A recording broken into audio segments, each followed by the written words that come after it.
Okay, yeah. Well, excuse me. Good evening, everybody, and welcome to the kickoff of the Society of Scribes' 50th anniversary. We're all wondering where the time has gone. There are still some old-time members here, and we're just thrilled that we made it this long. And so tonight is our first panel discussion with some longtime members who will recount some of the early days. Can you hear me all right? Okay. And then this coming Tuesday at the National Arts Club on East 20th Street will be the reception for our members exhibition and the founders exhibition as well. So we hope you'll join us there as well. So tonight it's my great pleasure to introduce longtime member Paul Shaw, noted historian of calligraphy and typography. He authored the absolutely magnificent book that should be on everybody's shelf, The Eternal Letter, many essays about the Roman capital, which everybody loves to hate until they become seduced by it, and then it's like, oh my God. And Paul was responsible for that. Paul has taught numerous workshops around the country. He belongs to several guilds. He's a frequent guest speaker at the Friends of Calligraphy in San Francisco on their Sunday morning black letter brunches, which is every 4 weeks there's a different speaker, and Paul has spoken there several times. And he recently gave a talk at the Library of Congress. So with that, I'm going to turn it over to Paul, and I hope you enjoy the evening, and I'm sure you will. Thank you.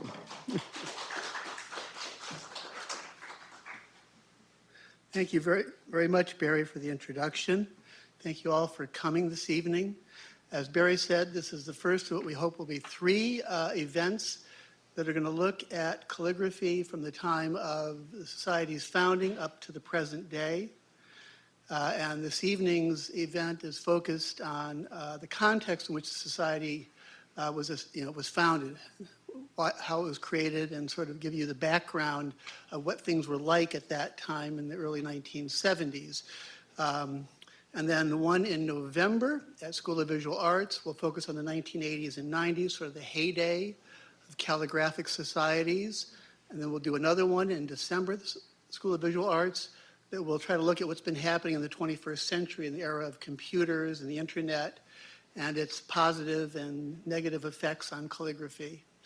Which reminds me that somebody sent me scans from an article I wrote in 1995 about the decline of calligraphy. And in this talk, you'll see people talk about the decline of calligraphy in the 1940s, and again in the early 1970s. So I think it kind of goes up and down. And if we're worried about its status today, then it may be booming again, for all we know. After my presentation, trying to set the stage, we've got Ina Saltz, Marcy Robinson, and Nancy Corbin, all early members of the Society from the 1970s. And what we're going to do is have them come up here, and I'm going to have a number of topics for them to talk about, not a direct Q&A. And if there are people in the audience who who remember things back then and want to provide some of their perspectives, that would be welcome. But we'll need to pass the microphone around because we're being live streamed. So let me just get my camera watch, as I call it, set up so I can keep track of time, because otherwise I can go too long. So the title Challenge Met comes from Donald Jackson.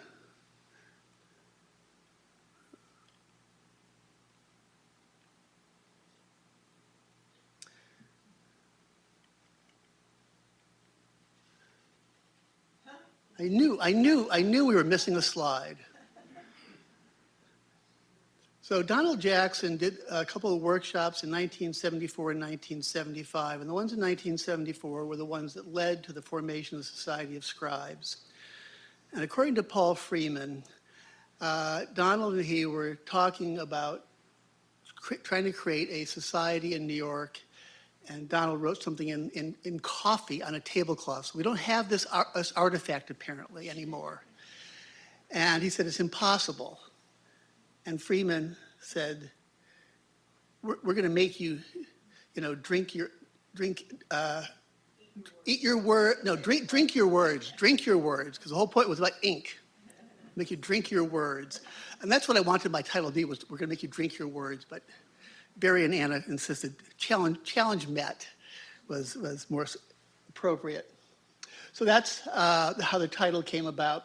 And what I wanted to do for this is not just spend our time talking about the society in 1974 and Donald Jackson's workshop then and the year after and how it got created, but instead to look back and what was calligraphy like before Donald Jackson came to New York and did this workshop that was transformational. So the one thing everybody knew about and why our name Society of Scribes was there was a Society of Scribes and Illuminators in England, which was founded in 1921. And this is how they describe what their mandate was. And it's important to see that they're talking about high standards of craftsmanship in writing and illumination, because the Society of Scribes did not adhere to some of those ideas when it was created. The man who we often describe as the founder of modern calligraphy in the 20th century is Edward Johnston in England. He was encouraged by William Letheby to investigate how scribes actually did things in the Middle Ages and to teach about it at the Royal College of Art, and then to write a book. And this is the title page, not from the original edition, unfortunately, of 1906, but from a later edition. You can see they've added the date in kind of sloppily. But what's interesting about this book and that Society of Scribes and Illuminators mandate is the word calligraphy is not there. It's writing, there's lettering. And from the American perspective, that's really important. This is some of Edward Johnston's work. He was very in favor of what he called direct writing. You just write it and, you don't touch it up, you don't cut it up. And we'll see how that attitude has changed. But this was a printed piece that he then wrote the part in black for people. But the red part was printed in advance. What's interesting about his book, Writing, Illuminating, and Lettering, is you have to really look hard to find italic calligraphy in it. I missed it the first time. I finally found this image, and that's his italic from 1906. Because Johnston was focused on what he called the foundational hand, which is what you saw in that previous slide. But I'm going to talk about italic, emphasize it in this presentation as we go on. And it's always nice to see, that people who are famous weren't always that great to begin with. We'll have a lot of that tonight.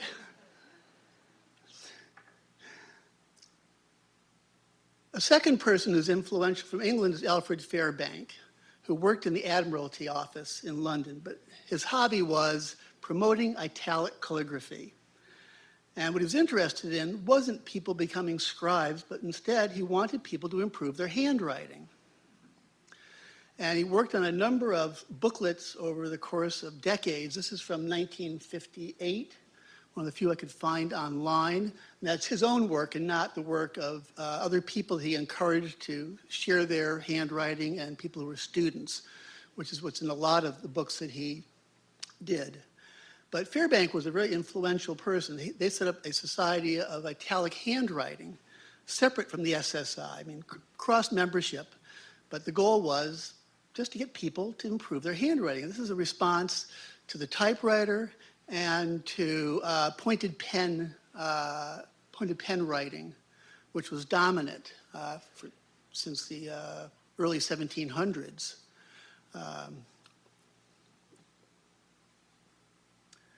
So I'm just showing you some of the English people who are crucial in the pre-70s era, because what the Americans were looking back to was happening in England. So this is Irene Wellington, who was one of Johnston's students, and for some book on handwriting, she was asked to submit a sample of her writing. It's a very interesting text. Now I know why Rick Johnston so resisted and eluded people who wanted merely examples of his hand, but so generously provided a splendid reality when it was clear that someone wanted what he called the thing. I remember he said, imagine being asked for a sample of your smile. And I got letters from Irene in the 80s in multicolored inks. She didn't mind using a ballpoint pen, despite a lot of people being anti-ballpoint pen. Sheila Waters, who many of you know, who passed away a couple of years ago, very important figure in the Washington Calligraphy Guild, which I think started a year after we did. But I found this piece that she did in 1959, where she was using a text from was it Shakespeare, I think, to show off how you could vary italic. You could already see Sheila's methodical mind at work in this piece, which is in her terrific book on the foundations of calligraphy. And I'm trying to limit my images to things by people that were done before Society was founded. And so I'm trying not to show you famous stuff done in the 80s, 90s, or other years. I have thrown in this wild card, Hermann Zoff. I was debating whether to put him in. He's so important to what's going to happen in the 80s and 90s in calligraphy. And I was thinking about the fact that what he was doing in this country in the 60s was working at Hallmark. There's a movie online on YouTube that Hallmark made of him at work, which is worth looking at. But the still images are kind of boring. You just see cameramen, trying to photograph Hermann Zoff at his glass desk. And I found in my own files this image from 1961, which is terrific because it has italic. We often forget how beautiful Hermann Zoff's italic could be, how elegant. So he's talking about printing type in the text. So these are some of the people that Americans would have been aware of, though Hermann Zoff not as much as the British, especially Fairbank and Johnston. So this is the guy that I've been studying for decades, W.A. Dwiggins. And in 1907, believe it or not, he tried to create a Society of Calligraphers. 1907, that's a year after Johnston's book came out. That's 14 years before the Society of Scribes and Illuminators was created. But this didn't go anywhere. He wrote this to Fred Gowdy. As far as I know, Gowdy, if he answered, must not have been all that excited about starting a group, and nothing happened. But it's surprising that it was this early. And then, so the people I'm going to focus on include Dwiggins. I put the people in alphabetical order here, not in chronological order, but I'll try to show their work roughly chronological order. There are people I've left out. I put some of them at the end of the presentation. Others I've forgot about till tonight. So what American calligraphers were faced with in the early 20th century was stuff like this.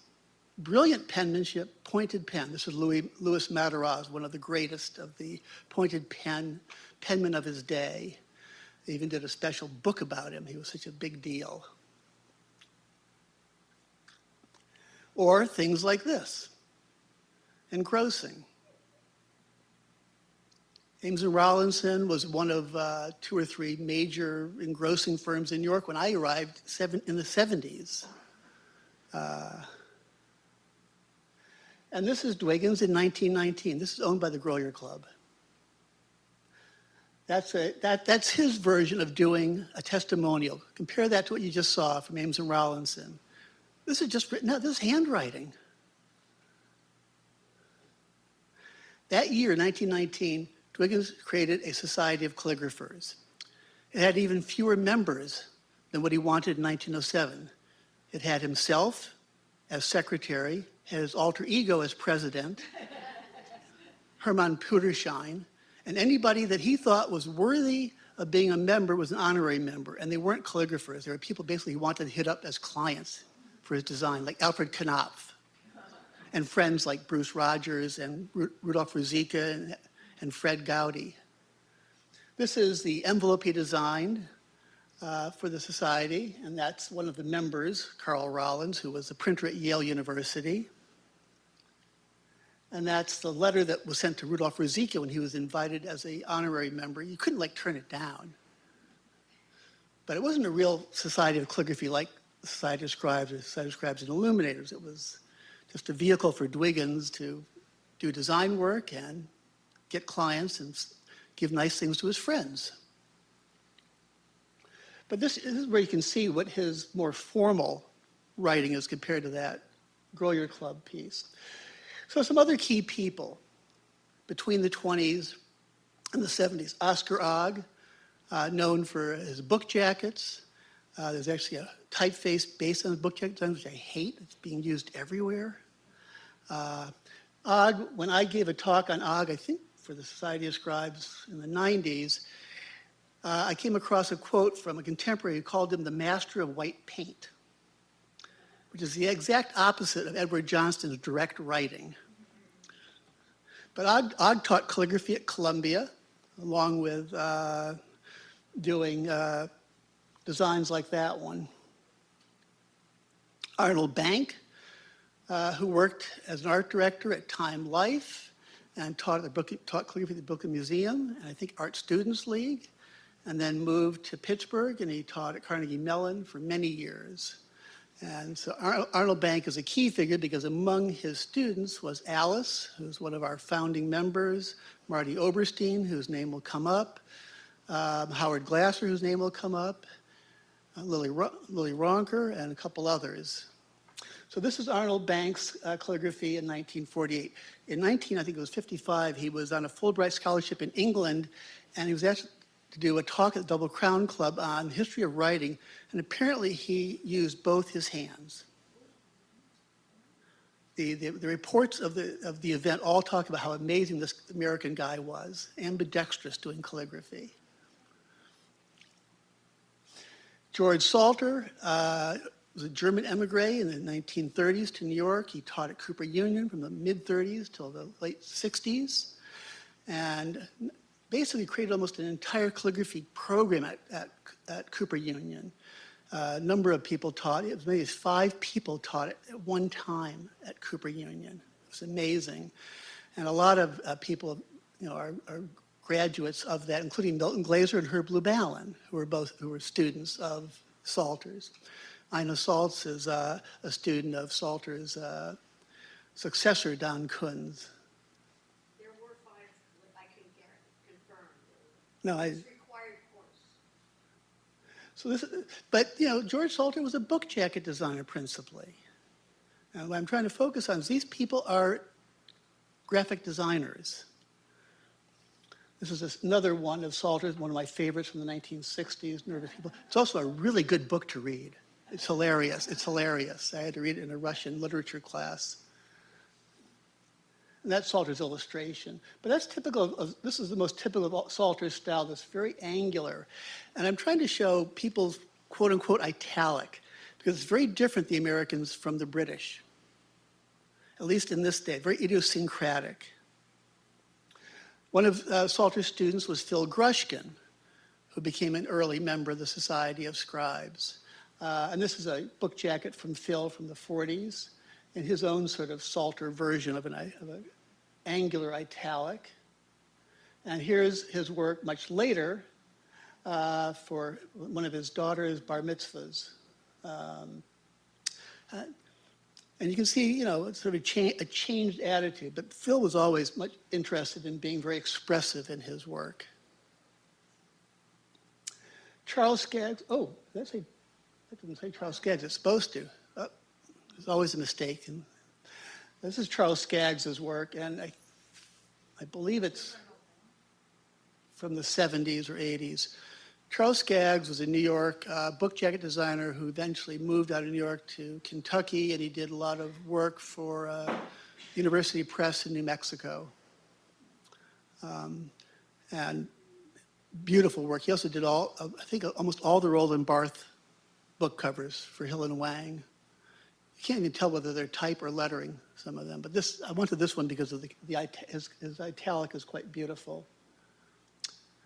Ismar David, another German emigre who taught at Cooper Union, and he worked in one of the engrossing studios, Geyer Studio in New York, and did book jackets. I think his work is all up at RIT now. This is just one that I owned as a copy. Hollis Holland, who taught at Columbia, and I think Carl Roars did a tribute to Hollis Holland in one of the alphabet issues. But this is from an exhibition that he did in 1952. So, calligraphy was part of a small group of graphic designers' repertoire. And this is where I learned my calligraphy, from a book that didn't have the word calligraphy in the title. And when I opened the book and it said you're supposed to hold the pen this way, it will make the letters automatically for you, I thought, that's cheating. Lettering is drawing. But Byron McDonald was on the West Coast, and he was a major influence on Ward Dunham, one of the founders of the Society of Scribes. And he's also one of the people who ends up in the first Society of Scribes exhibitions, Byron McDonald. Very distinctive work, and I don't know who taught him. This is the artwork for the Harrison Collection, which is probably the best collection of calligraphy in the United States in the San Francisco Public Library. And James Hayes, who was a Chicago calligrapher originally, retired to Colorado later, he did the book plate for their books, and this is the paste up. And I'm showing you stuff like this so you can see the Americans are not afraid of cutting, pasting, and white paint, because these guys are all commercial workers. They're not scribes. They're not illuminators. And James always had this very distinctive way of doing these little triangular finishes to his flourishes. And it was so nice to see how he did them, because I knew he couldn't just do them with turning the pen. I figured they were doctored and everything. They look so terrific in his printed work. And here's some examples of his printed work. A book plate at the bottom and a card that's much later that was part of a series he did for teaching. He was part of a group of calligraphy students in Chicago, and they had a teacher who had a direct connection to Edward Johnston. Ernst Detterer had been a Johnston student, ended up in Chicago at the Newberry Library, and he ran a number of study groups for years, in which James Hayes was one, along with Ray DeBoel, two important members of that group. So that's the only direct connection between England, Johnston, and the United States. Everything else is 2 or 3 generations of people like Sheila Waters. I mentioned Howard Glasser as a student of Arnold Banks. He taught for a while. I think at Cooper Union, possibly at Pratt, before going up to Massachusetts, where he taught for many decades, and this is from much later in his career. But he had an amazing variety of italic styles and uncial styles, and he loved folk music. And that's his illustration.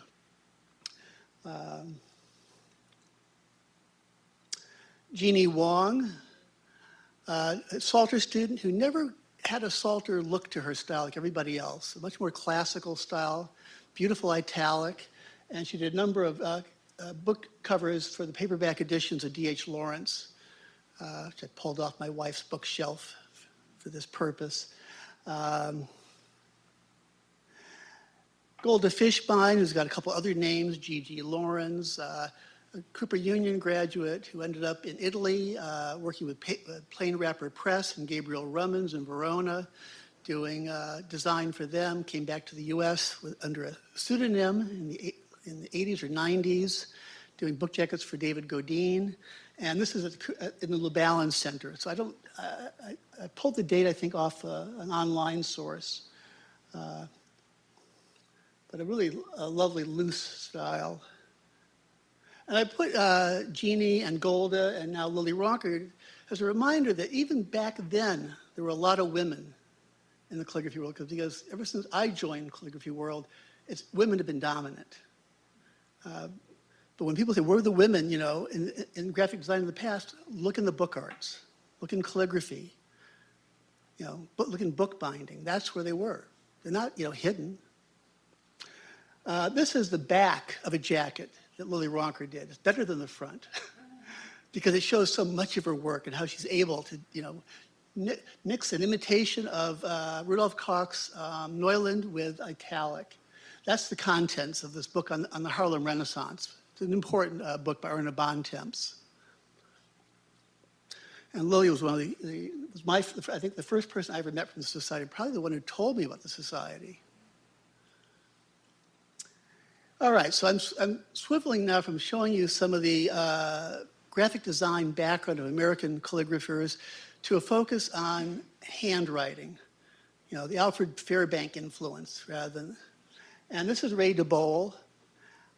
And this is a poster that's just amazing. It took me a while to get an image of it from somebody. I'm surprised how difficult it is. It was actually a poster that was done as part of a series of posters all about type. And this one's about calligraphy. They were put out by a paper company in 1948. And this is the best of all of them. It's just an amazing design. Ray DeBole was in that calligraphy group in Chicago with James Hayes. Later on moved to Arkansas. And he hand wrote an entire book about his wife's remembrance of being at the Chautauqua circuits, and then added a whole section to the book about calligraphy. It's an amazing book called Recollections of the Chautauqua and Lyceum. That's just astonishing. Oops, I'm sorry. So, strangely enough, a year before that poster, Ray did the design of a book all about the decline of calligraphy and the need to restore it, written by Paul Standard. But the only thing that Paul Standard did on the cover is his signature. The rest of that is Ray DeBole's work. Paul Standard was a representative for the Canadian Railroad, based in New York, an advertising guy, really a PR guy, really, not a design guy. And I don't know how he got into calligraphy and handwriting, but next thing you know, something in the 50s, he's teaching at Cooper Union. And a number of the Cooper Union people were his students, as opposed to George Salters, or they were both. And he was always a huge proselytizer for Arrighi, the guy who wrote the first important book on italic handwriting back in 1522. And this book, along with an article done a year later for Women's Day, sort of made Standard a big deal. He wrote an article about italic handwriting for Women's Day that, tons of people saw, 100,000 or some ridiculous, number. This is Standard's writing. This is one that's a little easier to read than most because he's got more leading to it. And I always like not in this one, but some of them, he always takes a letter in the text and links it to his name. But I've seen a number of letters he's written over the years, and what's amazing is to see how these people all are following, a standard style, but they've got their own personality. And that's, one of the complaints when people would say, well, if I'm going to learn this italic, it'll just look like everybody else's. No, it won't. And that's why there were people in the 50s doing books of samples of people's handwriting to say, look, these are all variations of what, you can do. So much later, I think 1980, Paul Standard did his own translation of Arrighi's book in English, and Taplinger put it out. A Pentalic book is important because Pentalic is one of the key companies in the revival of calligraphy in New York. Its owner, Lou Strick, was how I met Lily Ronker, because I brought well, you'll see it later, I brought a manuscript to him to be published, and he asked Lily to judge it. I'm shaking my head because Sheila did not like the book. Before Paul Standard did his translation in, I think it was 79 or 80, John Howard Benson did one in the early 50s at Yale Published, which I think is still available. A little paperback. It costs like $2. And it was not just a translation, he copied the layout of the Italian. So this is just the English page I'm showing you. If you don't know John Howard Benson's name, his son, John E. Benson, died just, in June, I think it was. John Howard Benson, in the 20s, took over a stone cutting workshop in Newport, Rhode Island. It goes back to like 1713, and began cutting, memorial stones, gravestones, etc. His son, John E. Benson, or Fudd, continued the business, did the Vietnam Memorial in Washington, the National Gallery, and John's son, Nick, did the Roosevelt Island Memorial several years ago, so it's still a continuing business. But John Howard taught at RISD, and you can see his work on the campus. And he did this little book in the early 1950s. On the West Coast, where I went to school at Reed College, Lloyd Reynolds, an English professor, was interested in calligraphy and was teaching it as sort of a side class. They eventually got rid of it at the school in the 1980s, but there now is a study group back at Reed College. And it was Lloyd Reynolds' successor, Robert Palladino, whose class Steve Jobs snuck into. And it was the basis of Steve Jobs' famous Stanford talk about the influence of calligraphy on the computer.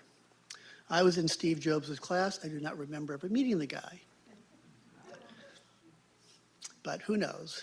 We could have passed in the cafeteria before he quit. Anyway, Lloyd Reynolds did this book, privately published, and then later on, Pentalic did an edition of his book. And West Coast, Northwest Coast, was a huge Reynolds-style italic movement.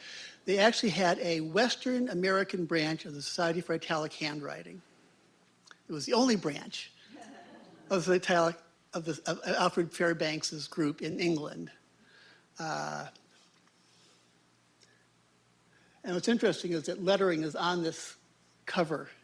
I think later it was dropped, just calligraphy and handwriting. And there's Lloyd's handwriting from a letter. That was written to Father Kaddish, who I've left out of this talk deliberately because Father Kaddish, his letters are all typewritten that I've seen. And he basically was a stone cutter, even though he designed a really interesting italic sort of typeface for his own books and stuff called Petrarch. And I think the last preview before we get to the society itself is Marty Oberstein, who I'd kind of forgotten about, but my wife took classes with him, and Marcy took classes with him. John Stevens' shop in Rhode Island. Right. Is the oldest continuing business in the United States. I hope, I don't know if these live stream people heard that, but Marcy is pointing out that the John Stevens shop that John Howard Benson took over is the oldest business in the United States, continuous business. So these are some sheets from Marty's classes. He taught the Art Students League.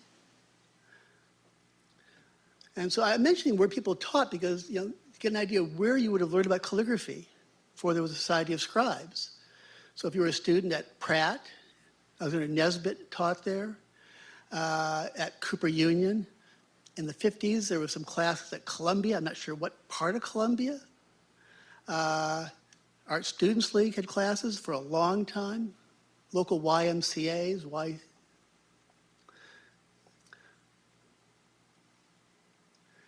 And I just thought I would throw this in. Because I was thinking about the date that the Society was officially formed, which is September of 1974, according to Paul Freeman's history at Lily Ronker's house, I think September 20th. I thought, all of a sudden it occurred to me, wait a minute, what year did Nixon resign? It was 74, wasn't it? So this is the exact same summer that Donald Jackson's workshops were happening, just to remind us that this is, the era of Watergate, but also the era, of the counterculture, the end of it. Because I was trying to find an image from the Whole Earth catalog. Because there's supposedly an article on calligraphy in one of them. All I could find were reviews of calligraphic books. So calligraphy was, part of the counterculture movement. In fact, what I recall was the Wall Street Journal, I think in '76, having an article calling calligraphy the macrame of the day or something. Do you remember it was macrame? It was kind of a snide title. And I forgot about it until just now. I should have looked it up. All right, so let's get to Donald Jackson. So he did the workshops in '74 on illuminating and quill cutting are the ones that led to the Society's formation. But they did other workshops in '75. And so this is Donald Jackson's work, and that date seems weird to me, but it says 6 years after Queen Elizabeth was on the throne. It has to be 1958. I didn't think I ever saw any work of Donald's that was that old. But my math says 1952 plus 6 is 1958. It's a beautiful piece. And this is what people in England were doing. Royal proclamations, all sorts of memorial rolls for World War II, very different from what the Americans were doing. But this is, I think, the sort of thing that Donald was going to be teaching people. That's a little gilt thing for a small book. Carl Rohr sent me this and one other image from the interior, which I'm not showing because I thought this would give you an idea of what people were going to learn at the workshop. And Clark Mills, did Clark come? He's going to come from Philadelphia. He sent me this. Donald did this as a little tribute after the workshop. So that's Donald's italic, and he just did a little bit of gold, and I think Clark must have framed it. I don't think Donald provided the frame. I got this just yesterday afternoon. So Ward Dunham, who passed away in August, was one of the founding members. It was always odd that Ward was a founding member because Ward, we've always known him living in San Francisco. But he's from the New York area. He's from Westchester, I believe, and lived in New Orleans, I know, in the 70s, before he ended up in San Francisco. And I don't know what this is from, but look at the date, spring 1974. And he says, living in Soho, moving back into Alton House in the Village. And then he says, thanks to the generosity of Joe Major and Louis Strick at Pentalic, with Donald Jackson and many New York calligraphers, including Lily, that's Lily Ronker, Alice, Nancy, which I assume is Nancy Corbin, or Westheimer, the other name? Okay. What's the next name? I see Carlos is Carlos Byron. Siegfried is here, Siegfried Hiles. Dick P., I'm not sure who Dick P. is. There was a guy named Dick from Pennsylvania, an early member. Yeah, but he wouldn't be Dick P. unless he means Dick from Pennsylvania. I don't know. And Paul Freeman. So Ward just sort of stumbled upon Donald Jackson's workshop. And the workshop happened because of Lou Strick. And I'm not sure how Lou got the idea. I mean, Paul Freeman just says that Lou Strick, brought Donald Jackson over to do a workshop. Lou unfortunately passed away at 2010 or so. Lou Strick started an ink company in the 80s in Brooklyn, no, in the 60s in Brooklyn called Artone, A-R-T-O-N-E. It's famous because the letter A was, as its logo, was designed by Seymour Quast to look like a ink drop. And Seymour Quast made a typeface based on that later on. But somehow from that, being an ink guy, Lou ended up being a publisher of calligraphy books by the early 70s. So obviously he had some sort of interest in calligraphy and how he knew Donald Jackson. If anybody knows this missing link, it'd be wonderful. But he got Donald Jackson to do a workshop in New York. Pentalic provided the space. And for years, Pentalic had a space in New York called the Calligraphy Workshop.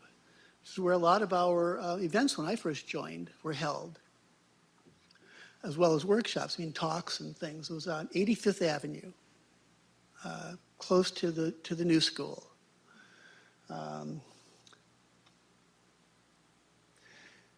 This is not an announcement of that first workshop. This is one that Alice did for the one in 1975, which is the one that I believe Ina was at and Nan was at and Marcy, all of you?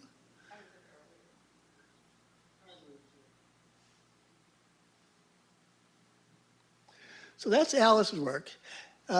People don't know Alice. She just went by her first name. She had a last name, which we all learned eventually. She was from Staten Island.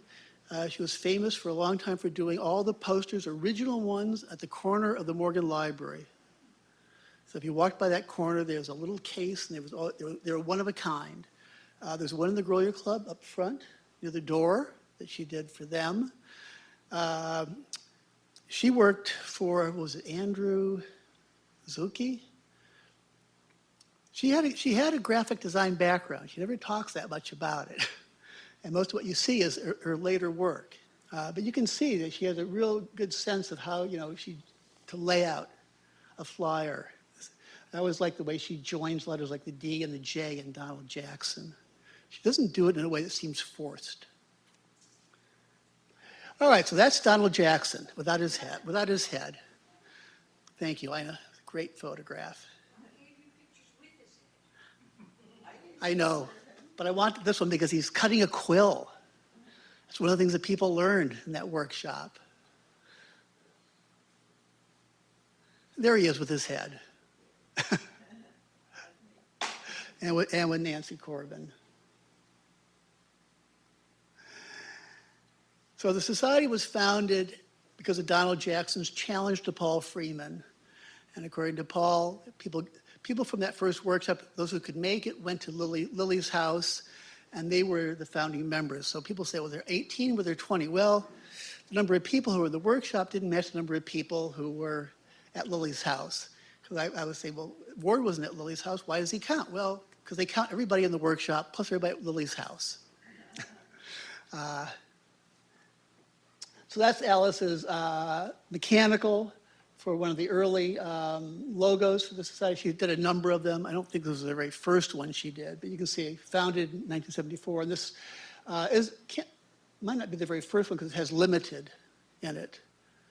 We got incorporated early on through the help of Nancy Corbin's husband, Lee.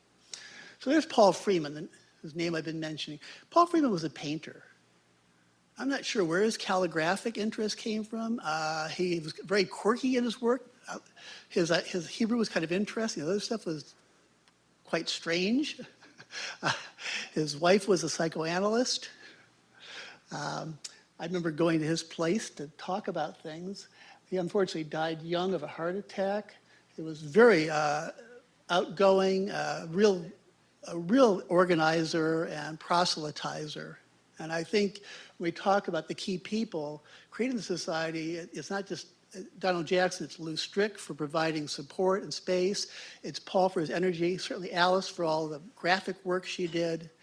I think those four people really, deserve most of the credit. That's, I think, Paul's work that he's holding up.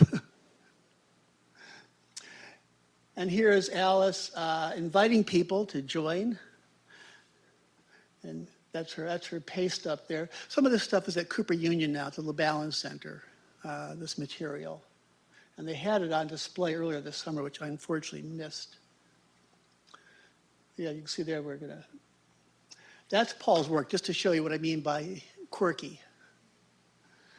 This is a reminder that you haven't paid your dues. So I mentioned that the Americans were different from the British, because one of the things that Paul Freeman told Donald at the beginning, and the group, I guess, at Lily's was, we're going to let anybody who wants to join. Because SSI in England had two levels of membership. Anybody like myself who wanted to pay money, and people who submitted their work to be judged, and if it was good enough, they were craft members. So we didn't go for any of that, two-tier stuff. We were being very American, very democratic, maybe influenced by Watergate or by the bicentennial coming up in 1976. Also, I think it wasn't just that.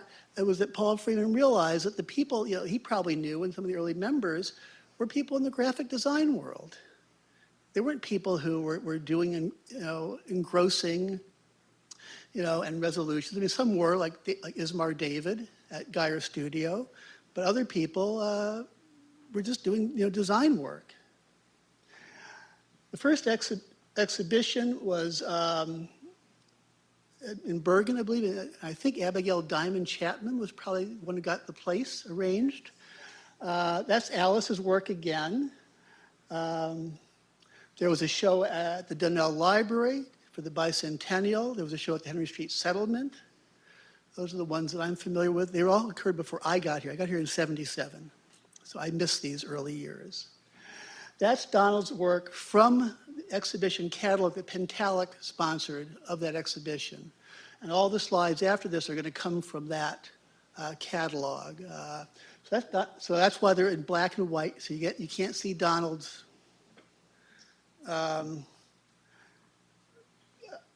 his gilding, but you can see his typo in Wilfred's name at the bottom. I hope this was a reject and not the final thing given to these people for their wedding, their anniversary, the 40th anniversary. That's Elizabeth Boucher, who I don't know at the top, and Lily, who was known for her Hebrew. I'm not showing everybody from the catalog, just some people. Abigail Diamond Chapman, because I want to remember some people. Like Abigail was important for getting us events in New Jersey and being very active. Peter Cronus, who I don't think I ever met, but Nancy thought this was a beautiful piece when she saw it in color. Ina, in her early days. Fran Manola, who taught Barry Morentz and some other people here. And Fran was a big handwriting person, and also gilding. Byron McDonald was in the catalog along with two or three other people who were not local or not regular members. And that piece, which is typical of Byron McDonald's piece, Carl Royce sent me the mechanical for it. And you can see Ward Dunham's influence in Byron McDonald's work here. It's hard to find Byron's sort of italic. His lettering kind of morphs from one style to another, whether it's really black letter or batard. And here's Ward, a postcard from that time. He was known for his postcards. And then Clark Mills sent me this example of his work influenced by the workshop.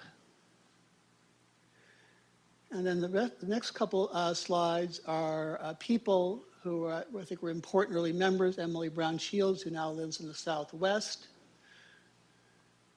Lily Ronker, who was always promoting women calligraphers. Esther Inglis. There's some beautiful work of hers online. It's worth seeing.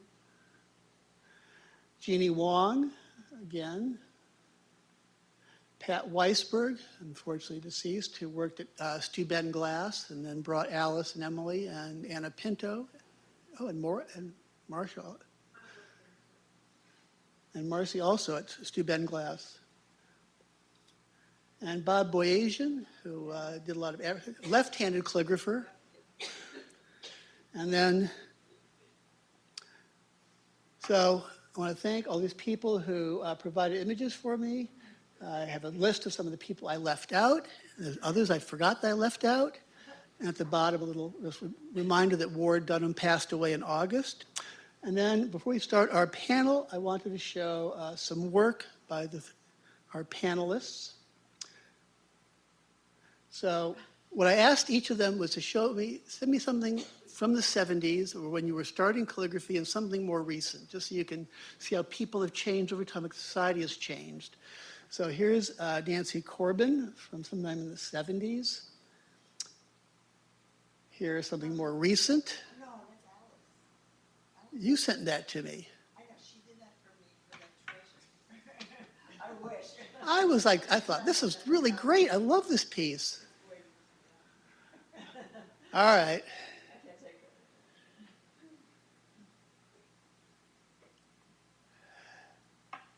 Marcy, this is different from Paul Freeman trying to get you to pay your dues. This is Marcy, the front of 2 pages.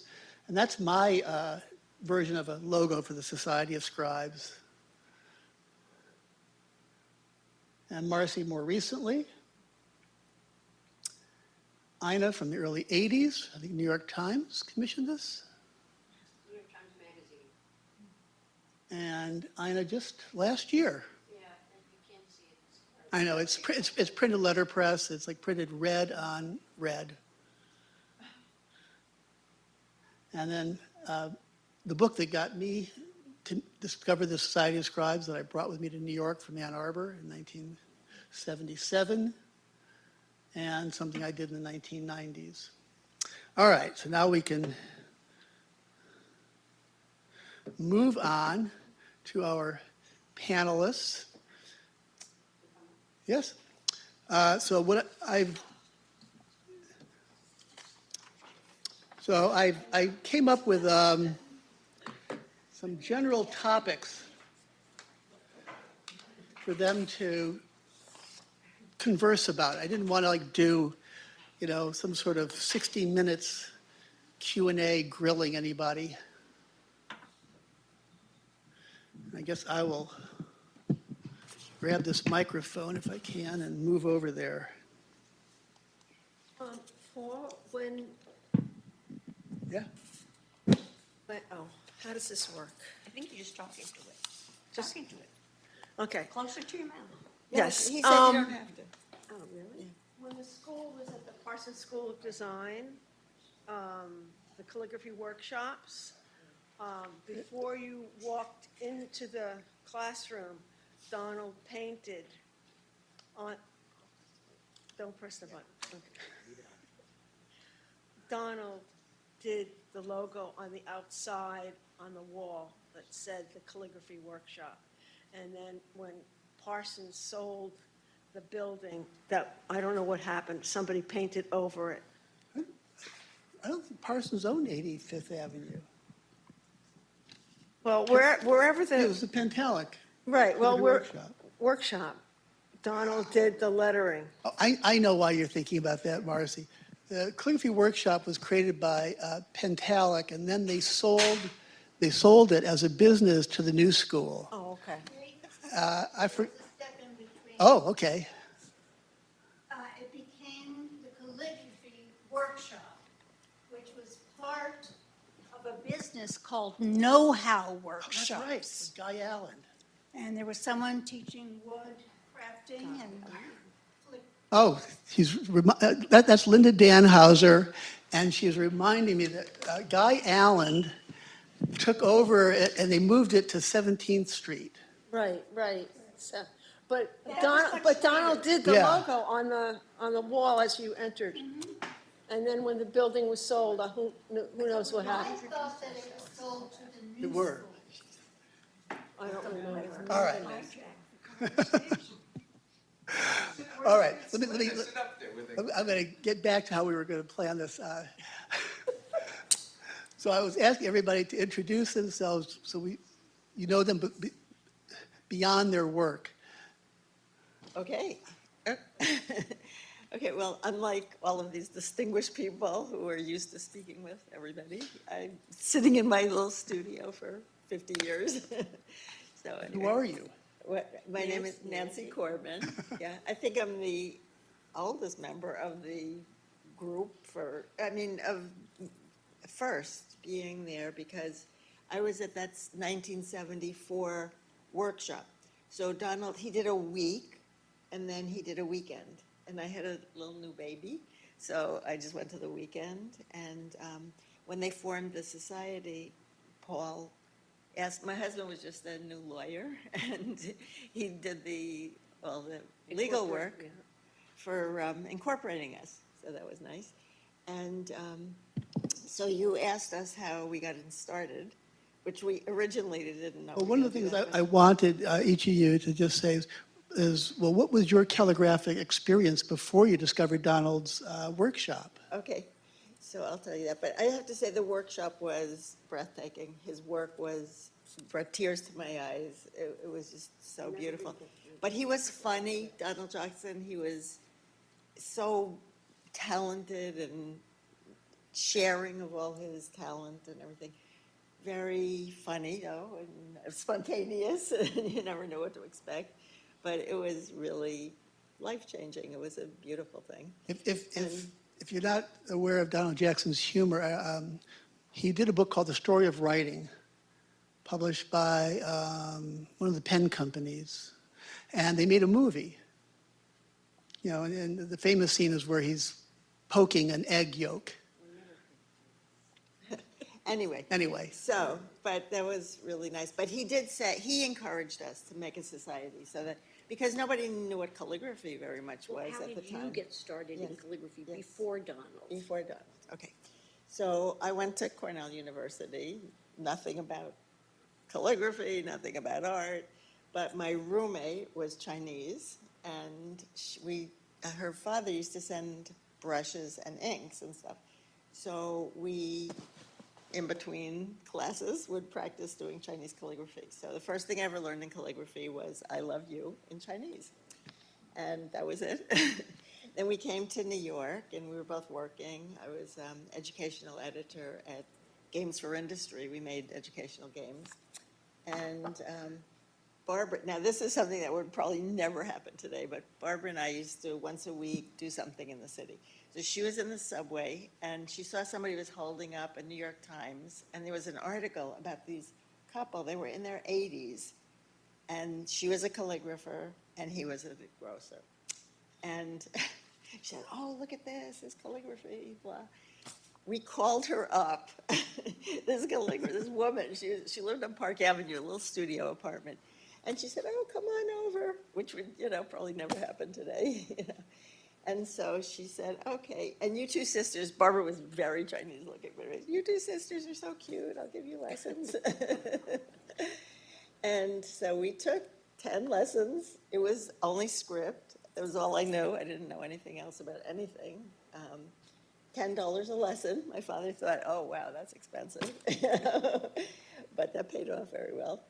And so we took the lessons, and I just fell in love with letters. Loved to make letters and things and stuff. And then, I don't know how I heard about the workshop, but I took that workshop. And from then on, I just was so happy. We did Society of Scribes, had workshops, and I took classes and things and stuff. So that was an unusual start. Okay, so my name is Ina Saltz. I believe I was the second person to join the society after the original members created the society. Number 22. Yes, in 22. And I really fooled around with a broad-edged pen. When I was 10 or 11, somebody gave me some ink and something. I didn't know what it was for. I would just make patterns with it.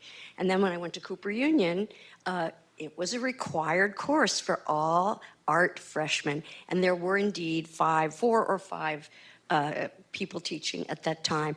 And I studied with, this crazy thing of Donalds in my life. So my teacher was Donald Bolognese. And then I didn't take calligraphy again.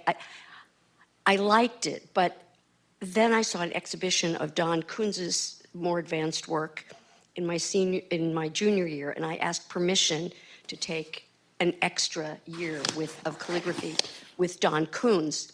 And then after I graduated, I continued with I just want to say this about the Donalds.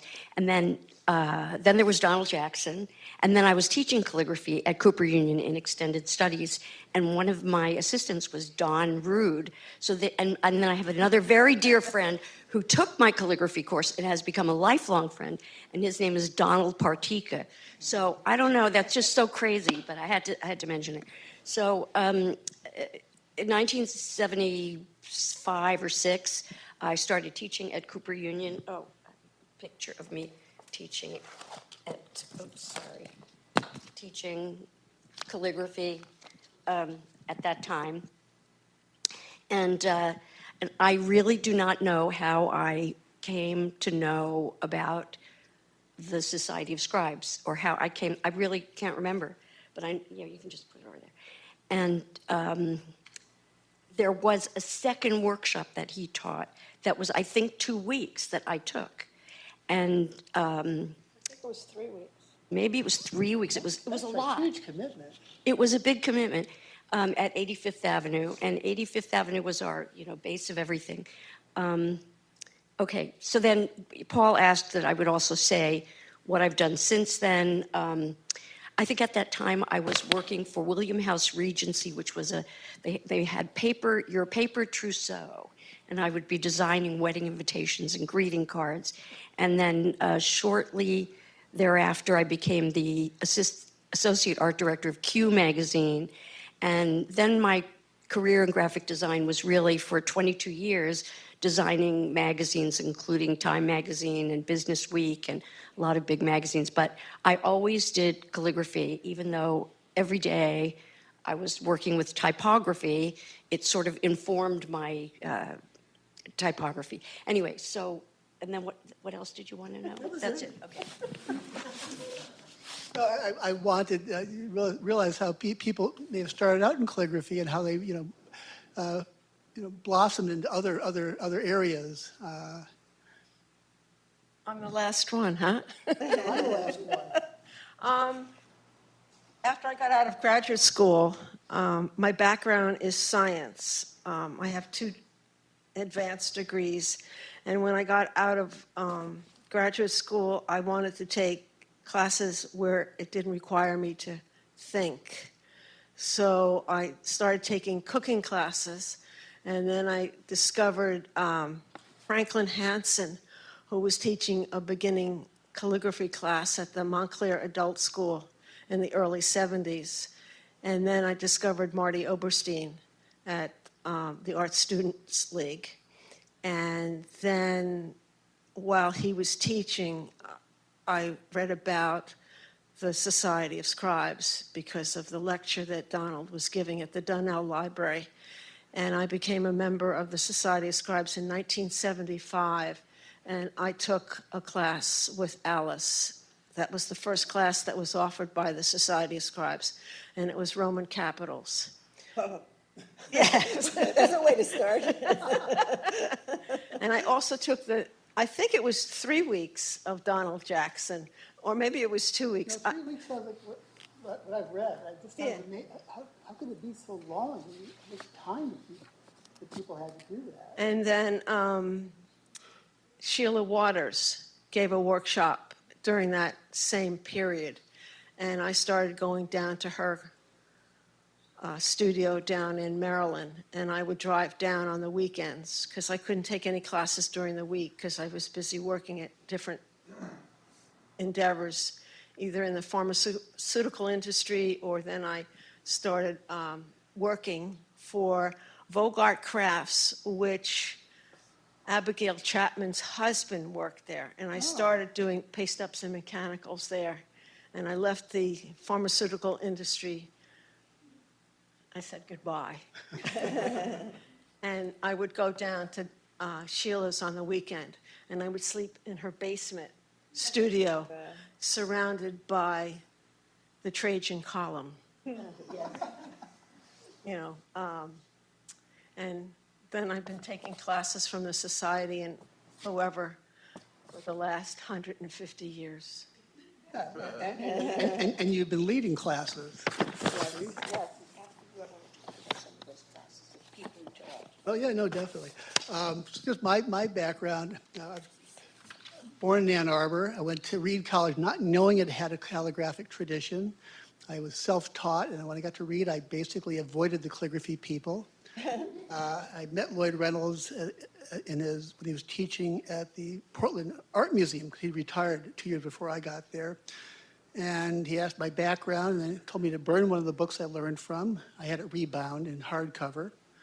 And he told me that I should just sit in the back room and not talk. I didn't learn anything from Lloyd Reynolds, except for the fact that he told me when he would drive me back to the campus at Reed College, because it was in southeast Portland. And I asked him one time what I should charge. He said, well, I charge $10 an hour. You can charge $6. And I was like, wow, I was only charging $3 at that time. This was back when minimum wage was $1.28. So I can thank Lloyd for boosting my hourly rate. Anyway,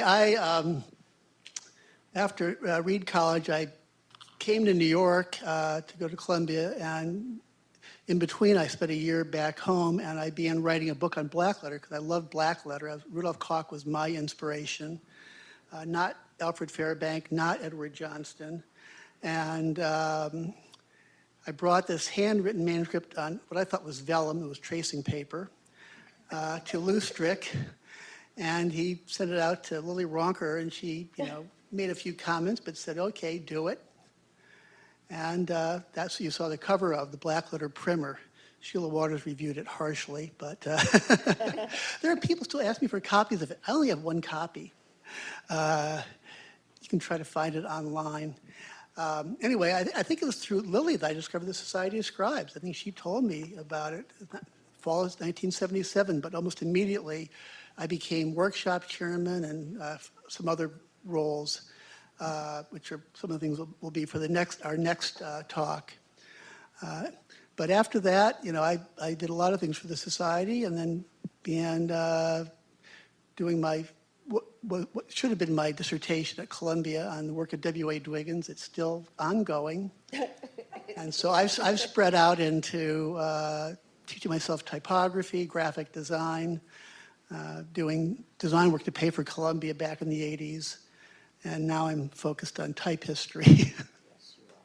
We should also say thank you to Paul. He Yes. spent so much time and effort gathering things, emailing us for a month, sending this and that. And so thank you to Paul. I procrastinated. I waited until August. Yeah. I wanted to say something about the classes, Marcy, because you mentioned we had amazing classes. We had, we had Sheila Waters, we had Yayan Reese, we had Lloyd came from Portland to teach. Gosh, I'm just forgetting. Well, Alice gave workshops. Alice, okay, but you would expect, but we also had people coming from England who taught. Sam Lightman taught brush lettering. Deborah Evitz, who was the chief bookbinder at the Morgan Library at the time, gave a bookbinding class. We had amazing classes, and then something came up as I was digging through things. We also had, in I believe there was a point in the mid-70s when the Book of Kells, 2 volumes of the Book of Kells, came to the Metropolitan Museum. I think it was 79. No, it was much earlier. I have newspaper articles to corroborate. It was earlier. And 79, I went there with Paul Freeman. He got us a private viewing. well, okay, so Paul got a private. I was wondering how it was arranged, but I remember feeling like, wow, I didn't get the private view. we had a private viewing of the. It was just you and Paul. Oh, well, there was an arranged tour with the society, and anybody who was a member could come, and the museum was open after hours for the Society of Scribes. I thought that was really a high point. Jeez, I went on the public one where you were in a crowd and you went up on some little platform, you looked at it, and it was like, move on. So, wait a second. My son, I just walked in, he just got here from Florida, to say a Donald Jackson thing. He was, he was in a carriage. He was in a carriage. He said you don't have to. He was in a carriage, baby carriage, and Donald Jackson came up in the elevator, the doors opened, and I said, oh, put your hand on my baby. He said, bless him? yeah, bless him. And, so he would have the Donald Jackson touch, so. The calligraphic blessing. Yes, yes. I'm glad Ina brought up all the workshops and classes that the society had. And a lot of those, she mentioned, happened in the later 70s. I think Lloyd Reynolds came just before. He died in 78, so he came like 77 or so. 76, 77. And one of the things that was interesting about the society was you had all that. There's a lot of things in my head right now. One thing is that as soon as we had a society, we were not the only ones. I mean, L.A. had a society either just a year before us or the same year. I'm never quite sure who was first. San Francisco quickly had a society. Chicago, Minnesota, Washington. So basically, like by 1976, you had 4 or 5 major societies around the country. 2 of them definitely started by Donald because he was in L.A. doing workshops. But in Minnesota, it was Joe White. who brought him to America in the first place. She had gone to Europe and was studying manuscript design. Even before he went to LA? Yes, Joe White was responsible for bringing him to the U.S., absolutely. And Joe White is J.O., a woman. Just if you don't know Joe White's name, she was the guiding force behind the Minneapolis calligraphers. And the St. John's Bible, really. St. John's Bible. She put the wheels in motion for that, and then it happened years later. St. John's Bible, you can go online to see that's in St. John's in Minnesota, not St. John's in Queens. And it's a major project. Donald Jackson and a whole group of scribes, including Christopher Calderhead, who I guess is not here tonight, worked on it. Christopher documented it, so there's also books about it as well as, and it was an attempt to have scribes do an entire Bible in the 20th century. Format. On vellum. Barry? And Joe White put the wheels in motion for the annual conferences. The first one was held at St. John's University in northern Minnesota in 1981. Yeah. So we owe all that to Joe. We're going to try to talk about things like the conferences and the second event in November, focusing on how calligraphy really begins to boom beyond just the original societies between 73 and 76. And the conferences are a major part of that as the United States begins to sort of replace England as the hub of calligraphic activity. Our own revolution, our second revolution in the 70s.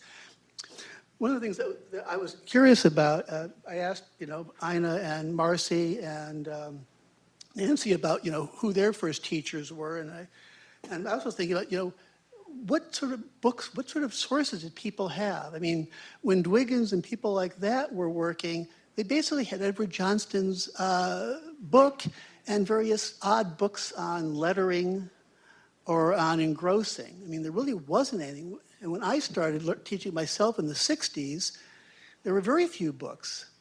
My father bought me Edward Johnston's book, and I hated it because it had the worst cover. Never buy the 1965 edition. The cover just looks like, somebody used it in an outhouse. It's like brown and tan. I just didn't appreciate Edward Johnston's book back then. But my aunt gave me Eric Lindegren's book, ABC of Printing. Was it ABC of Lettering and Type? It's 3 volumes. She gave me 2 volumes. One she didn't give me was the type volume, which I got when I got to Reed College because the bookstore had that one. That was an amazing book because it had Rudolph Koch, had George Salter, had Michael Harvey, Herman Zopf, James Hayes, beautifully printed. And then Pintalik made a one-volume version of that. But other than, those 2 books, and I got Byron McDonald's book by accident because it had the title lettering in it. I didn't know I was getting a calligraphy book. I ordered it mail order through a teacher I had who was ordering books from Pittsburgh. And why that book was available, I have no idea. But there wasn't that many other books. There was Ralph Douglas, the guy Zainer Bloser, remember? Well, that's... Yeah, but those... Yeah. Well, that's another matter. Ralph Douglas, somebody in New Mexico, had a book, calligraphic lettering with a wide pen, I think it was called. How about Edward Johnson's Fundamental of Lettering? That came up much later. Oh, okay. We had, the examples that Don Koons gave us in class, and Julio Vega's here, he'll maybe back me up on this, that we really didn't have a book. He was showing us art. He was showing us manuscripts. He was really we were just to copy that chart. And it wasn't like Lloyd Reynolds' lettering. It was Don's own lettering. And it was very beautiful and flowing. But we didn't really work or learn out of any books. It was all just the sheet and your work in front of you. That was it. Julio, where's Julio? Agreed, right? I used Sheila Waters' sheets for her classes because she was my main instructor. That's a little later. No, I started taking her classes in 75, 76. And then Alice's first class, I had her sheets. But I used mostly sheets that Sheila provided me with. I want to say something. When I was at Cooper, it was 68 to 72. So there really wasn't, Sheila wasn't around or she wasn't teaching at that time. This is way before. And what else did I want to say? I can't remember. I thought we would talk a little more about the early days of what it was like to go to 85th Avenue, and Go ahead. we would do all the newsletters by hand. Yes. And so the early ones were hand colored. We would hand color them, and I don't have any of them. I looked, I can't find any of them. You did the labels. I think Right, the yes, right. labels by I did the hand. labels. Yes. That's right. Everybody had to handwrite the names of the members out. And I remember Alice came from behind me and she said, because I was flourishing too much, and she said, "Don't make it look like a bowl of spaghetti." I'm glad you said that. When Nancy started talking about Zaner Bloser and I cut her off, one of the things I didn't say earlier, this handwriting influence, Alfred Fairbank and Lloyd Reynolds and De Boll and Standard and others, Fred Eager, was that De Boll always, all those people didn't like pointed pen lettering, writing. They hated it. That was the enemy.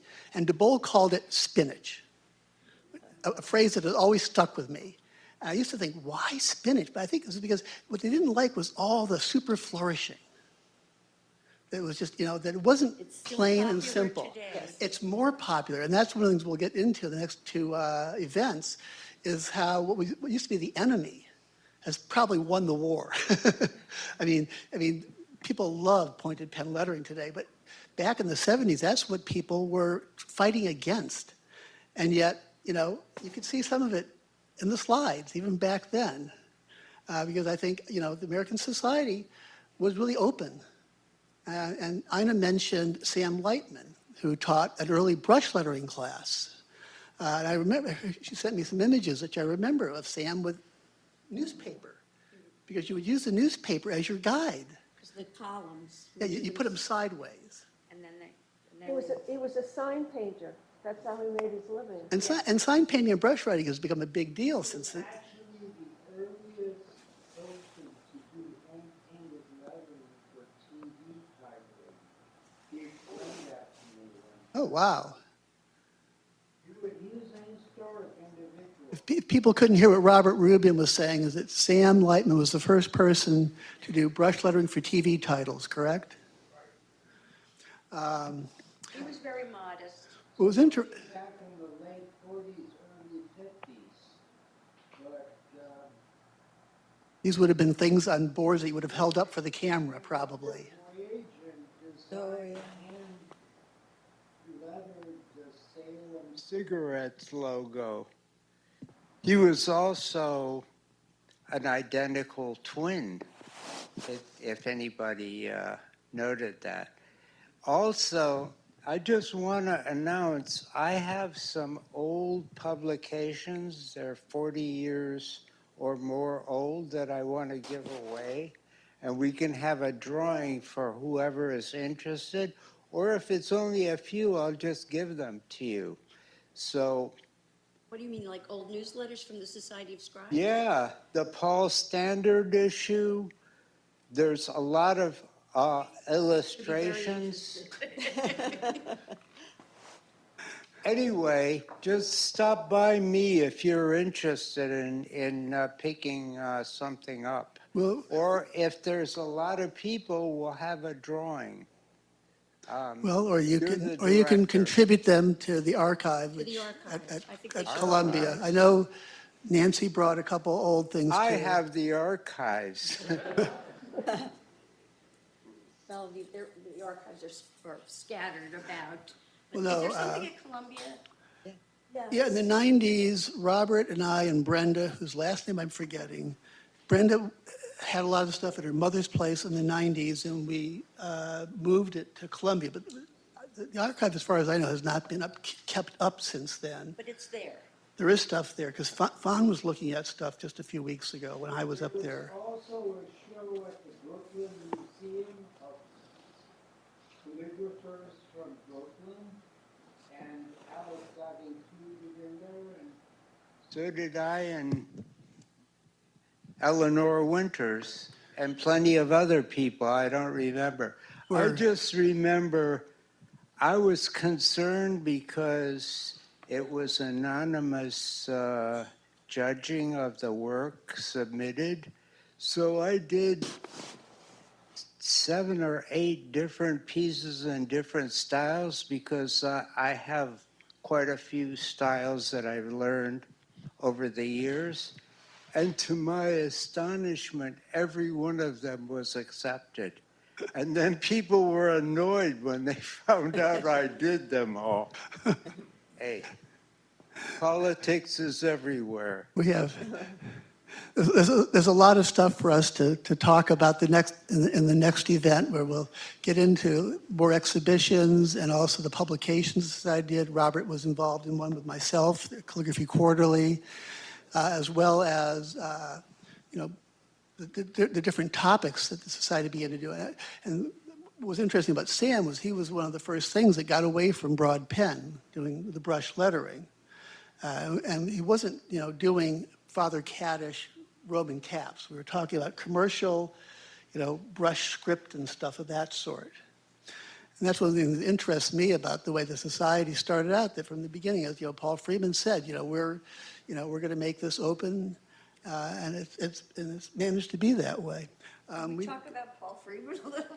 Well, let's keep it to positive things, Ina. Oh, that was positive. Oh, It was amazing. It was wonderful. He never, it's true that he was sort of a force of nature. And he was really pushing everybody toward having this society.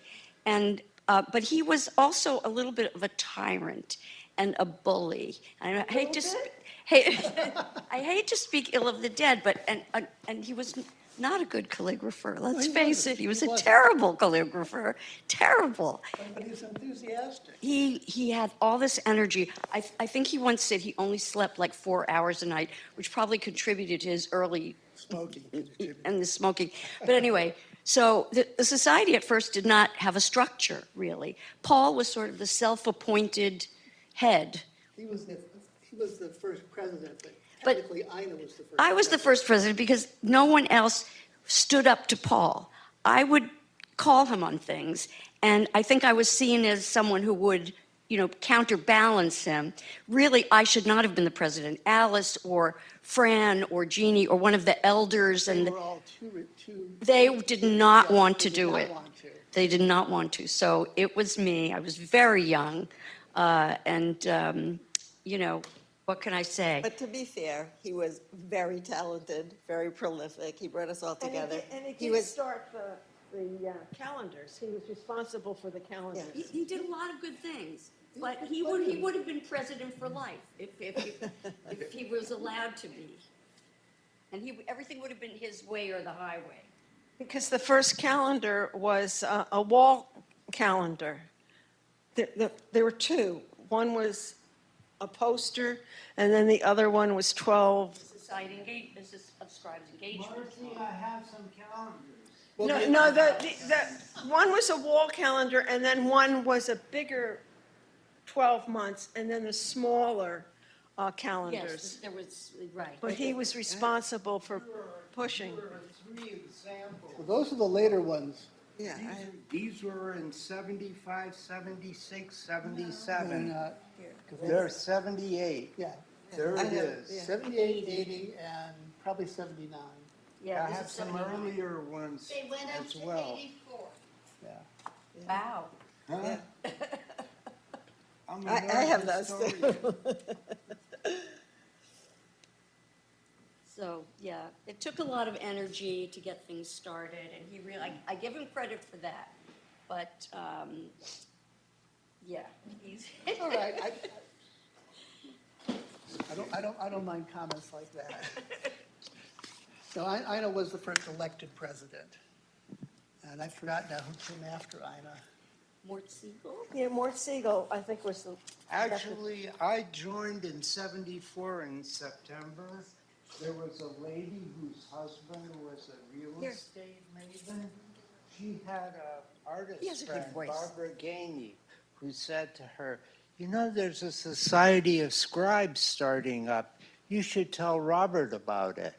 So I went down there, and Alice asked me if I wanted to join, and I said yes. That was in 74. In 79, I was elected president of the Society of Scribes. You were around all the time, I remember. There were And certain I just- people I would see all the time. I just wanted to show you, these are the ones I'm giving away. Also, second longer, we've got really older ones, the first calligraphy magazines that I worked on in 75 and later. And here's the calendar. Yeah, I have that one. Yeah. That's what Marcy's talking about. But there was also, there was one before that, that was a poster. Also, no, the poster was Yes. Robert Haas, and it was an 80. Oh, I'm sorry. He knows better than me. Listen, that's I'm an art the one that the two of us Also, worked I on just in want to Bradford. mention, I just came out this past week with a 3-volume set of my calligraphy that also has historical photos of early people. Like, for instance, here's a shot I took of Alice and Arnold Banks, Alice and Donald Jackson. And there are other important shots in there also. And I just want to mention one more thing. There was another great calligrapher who conflicted with the Society of Scribes. That's our next topic. Seriously, that is And he in should November. be mentioned. I know. Because he Arnold had Banks? over Mr. Baker, 20 no, books. Mr. He had Baker. Arthur Arthur Baker. Arthur Baker. Over 20 calligraphy books, and the greatest fine art calligrapher who ever lived. He had an argument with Sheila. Yes, He had an argument with everybody. He used to call me at 2 o'clock in the morning. Yes. Oh, I'm sorry. We're Yeah, nearly he out was of crazy. time. And I was deliberately trying to save some of the later events for the later time, but, you know. we all- Maybe people have questions. Does anybody have any questions? Nobody has questions? Nobody ever has questions anymore. I have a question. This is not Zoom with a chat, you can, you know. Maybe I should ask a question because I'm not a calligrapher. Yes, Although I've Steve. been married to a calligrapher for 40 years. So in this digital age and artificial intelligence, what's the future of calligraphy? That's our third event in December, Stephen. We're gonna get to the 21st century. I have to say, a surprising thing that a lot of young people are getting interested in calligraphy, and I've been to some events. A lot of it is because of tattoos. We can thank Ina for that, her books on body type. Yes, a lot of people are designing their own tattoos, but they're interested. Text tattoos, there's a large interest in that. I don't know that that's driving an interest in calligraphy. I think what's driving an interest in calligraphy is that everything else is technical, everything else is an app, everything else is, I think as human beings, we have an innate need to make things with our hands, to see the fruits of our labors.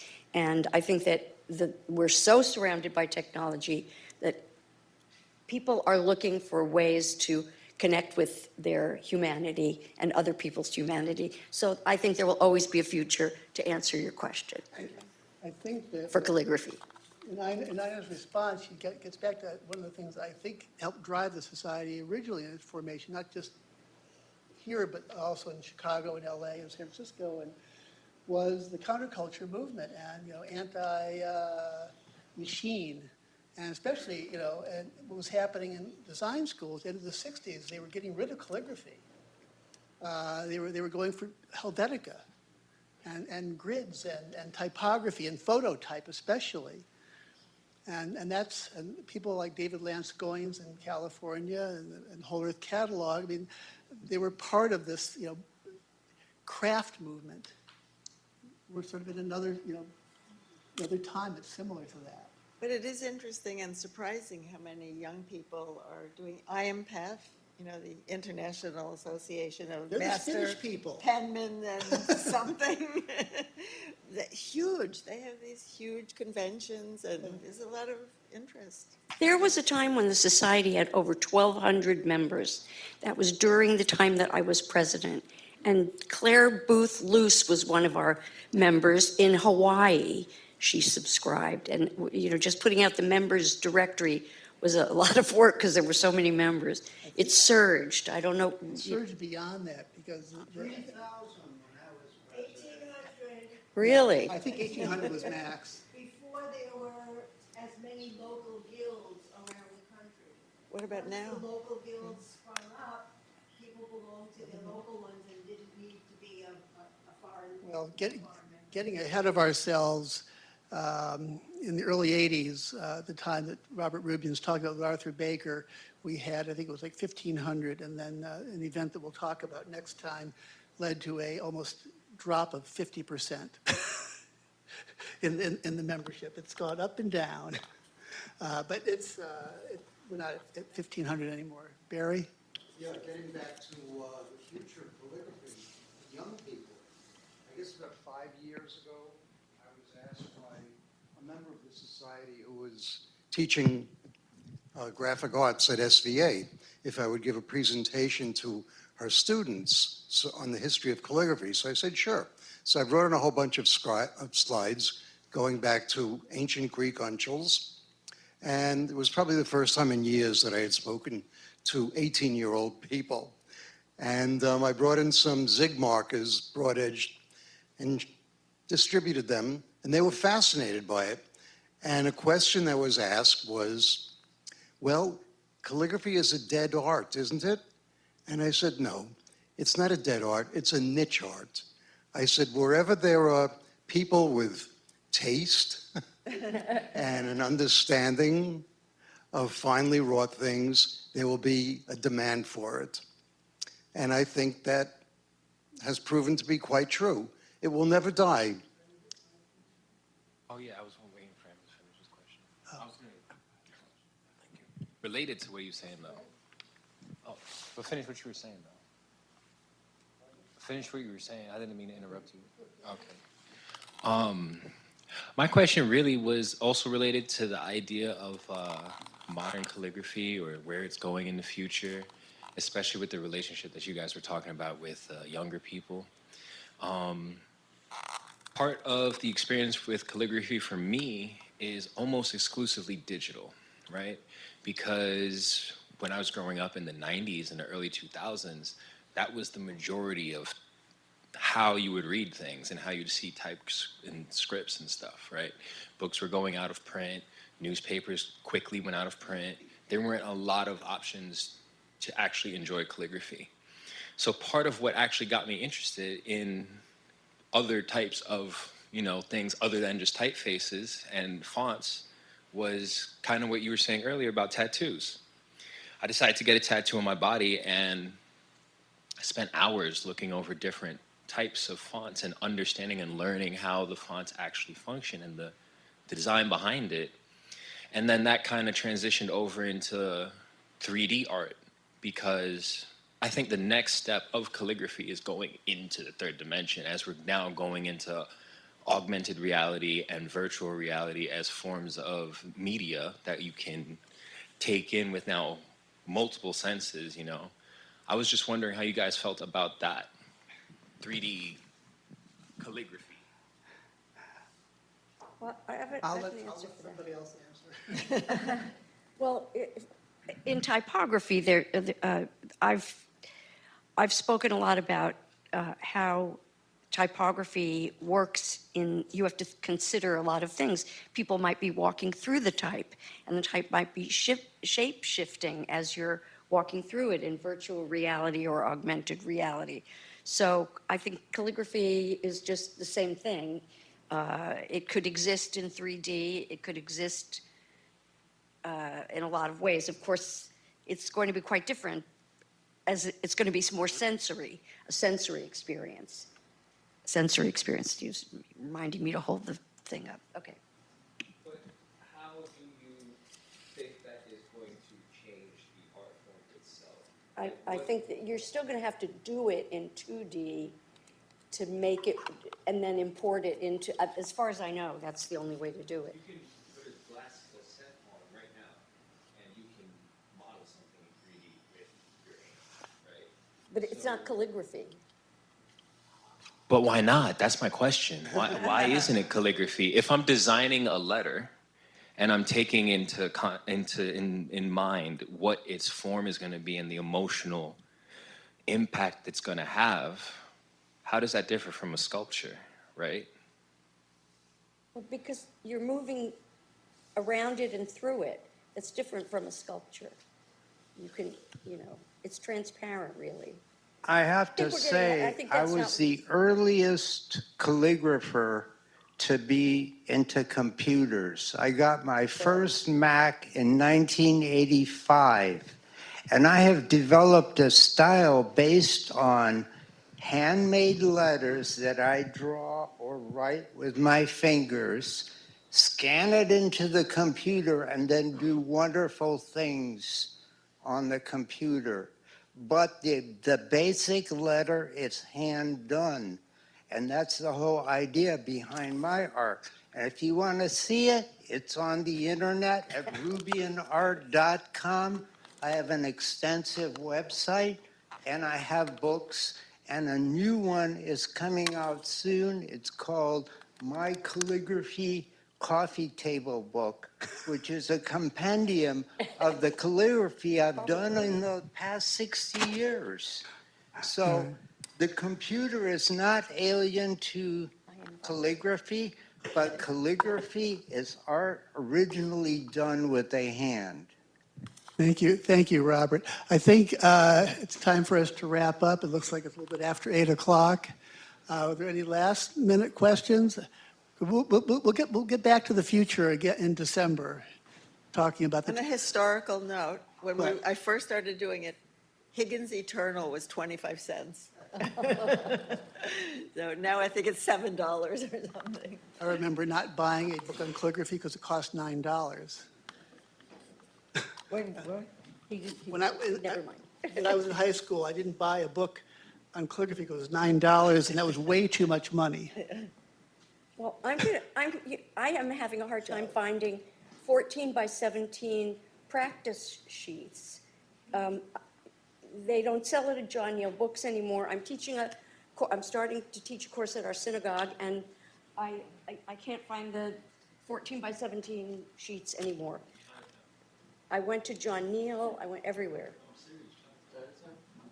Chinatown, but I don't know if that's the paper that takes the pen well. I mean, Different weights, they got different materials, they got all this. They take stationary shit very seriously. but for large pads? Yes. Yeah, okay. But when the Chinese calligraphers do Chinese That's calligraphy, brush calligraphy, very different from broad edge pen. I understand, but they also use pens in China. No, They also use different types of paper, so. well, it just has to be paper that's not too absorbent. That's I know. As long as I can find something with a nice surface. Well, thank everybody for coming. I'm sorry, I digressed. Thank you, Paul. Thank you for all the work that you did. I hope you and others you know will come. I think the next one's November 4th. Remind them of the opening at the, Oh, and Barry said there's an opening on October 7th, Tuesday at the National Arts Club. National Arts Club. Anybody that wants these antique printouts, Great. some of them are 40 years old. I'll take them in line, or we'll have a drawing of it. I have them. I have them. I have them too. She gets one right away. Oh, let me not forget my picture of myself teaching it. This is one of my favorite pictures of me.